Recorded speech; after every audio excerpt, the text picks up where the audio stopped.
Então, aqui, trabalhando com as propriedades, né? Então, A vezes B elevado a N vai ser o quê? A vezes B elevado a 1 sobre N. E aí você pode distribuir A elevado a 1 sobre N vezes B elevado a 1 sobre N. Tá? Esse daqui, A sobre B elevado a 1 sobre N. Se quiser, fica A elevado a 1 sobre N dividido por B elevado a 1 sobre N. E nesse aqui, A elevado a 1 sobre N elevado a M, potência de potência, é só multiplicar A elevado a M sobre N. E aqui, vamos lá, raiz de índice P, A elevado a 1 sobre N. Depois, A elevado a 1 sobre N é o índice da raiz, dividido aqui por P. Aí tem que lembrar lá como que faz a divisão de duas frações, né? Aliás, uma fração por outra. A elevado a 1 sobre N, que copia a primeira e multiplica pelo inverso da segunda.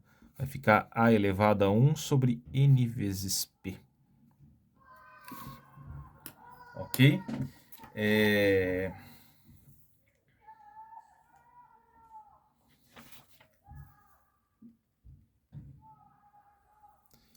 Continuando, então. Aqui a gente trabalhou com expoente racional, né? A ressalva aqui, esse n aqui não pode ser negativo, né? Não faz sentido eu falar a elevado a 1 dividido por 0, né? O m também, sempre que aparecer, o p, o índice de raiz não pode ser negativo, não pode ser nulo, ok? O expoente aqui também não faz sentido o n ser negativo, mas o m pode ser um valor negativo que não dá problema, ok? Tem vários exercícios ali no livro que vocês podem fazer para lidar melhor com essas propriedades. E quando você vai falar agora de expoente real, para poder falar de função exponencial, tá? Também são as propriedades e tudo mais. Bom, como que a gente começa a falar de função exponencial? Tá? Para falar de função exponencial, eu vou definir a função exponencial.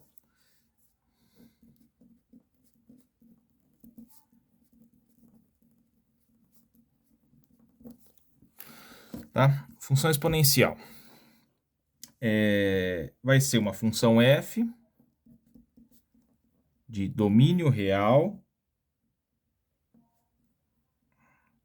e contradomínio R asterisco mais. O que isso quer dizer? A imagem dela vai ser sempre positiva, tá? Ele já colocou aqui do domínio na imagem, ele não quis colocar contradomínio, tá? E a lei de formação vai ser f de x igual a elevado a x. Eu tenho que garantir aqui que esse a seja maior do que zero e também que esse a seja diferente de 1, ok? Por que que o a tem que ser maior do que zero? Porque eu não posso extrair raiz de número negativo.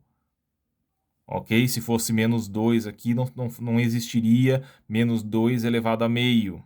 Tá? Por que que o A tem que ser, por que que o A tem que ser maior que zero? E por que que o A tem que ser diferente de 1? Para não ser constante, né? 1 elevado a qualquer coisa vai dar sempre 1. E aí eu tenho a função constante. Tá? Como que vai ficar, então, o gráfico da função exponencial? Vamos pegar aqui uma. Y igual a 2 elevado a x. Como que a gente fazia gráfico antes? Pausa o vídeo, lembra? Construir a tabelinha e tudo mais. Constrói a tabela e vê o que vai acontecer com esse gráfico. Tá? Então, vamos escolher aqui, fazer a nossa tabelinha. Escolhe valores para o x, calcula os valores de y. Vamos colocar aqui x igual a menos 2, x igual a menos 1, x igual a 0, x igual a 1, x igual a 2. Vou colocar também o 3, tá? Então, 2 elevado a menos 2 é a mesma coisa que 1 sobre 2 ao quadrado, que dá 1/4. 2 elevado a menos 1 é 1 sobre 2. 2 elevado a 0, qualquer valor elevado a zero, que não seja o zero elevado a zero, vai dar 1. 2 elevado a 1 vai dar 2, 2 elevado a 2 vai dar 4 e 2 elevado a 3 vai dar 8. Quando você vier aqui para o plano cartesiano, como que vai ficar mais ou menos a cara desse gráfico? Então, vem aqui no plano cartesiano.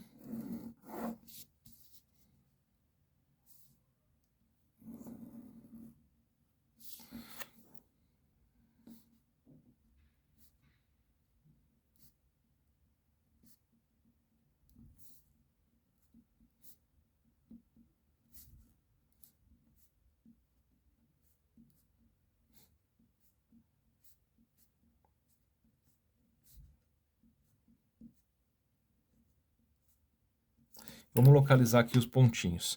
Então, se for 0, vai dar 1, tá aqui.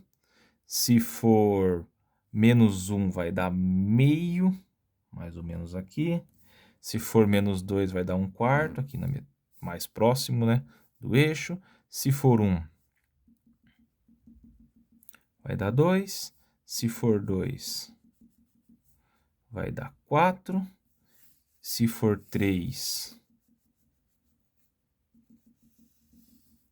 vai dar aqui 8. Então, ó, o gráfico é uma curva mais ou menos assim, tá? Ele tem um crescimento muito acelerado aqui, tanto é que para o 4 já vai 2/4, 16. Para o 5, 2/5, 32. Então, vai crescendo rapidamente, né? E aqui, nunca vai encostar aqui no eixo, tá? Sempre vai chegar pertinho, mas nunca vai relar no eixo. Comportamento assintótico. Chega perto, chega perto, chega perto, chega perto, tanto quanto você queira, mas nunca aproxima, nunca toca no eixo x, ok? Essa função aqui, definida dessa maneira, de r em r mais asterisco, ela vai ser uma função bijetora, tá? Injetora e sobrejetora, pontos diferentes têm imagens diferentes, e o conjunto imagem é exatamente do 0 para cima. O 0 não está no conjunto imagem. Ok? Tente agora você fazer o gráfico de y igual a 1 sobre 2 elevado a x. Tá? Quando chegar lá na nossa live, eu coloco para a gente discutir essas coisas do gráfico olhando para o GeoGebra.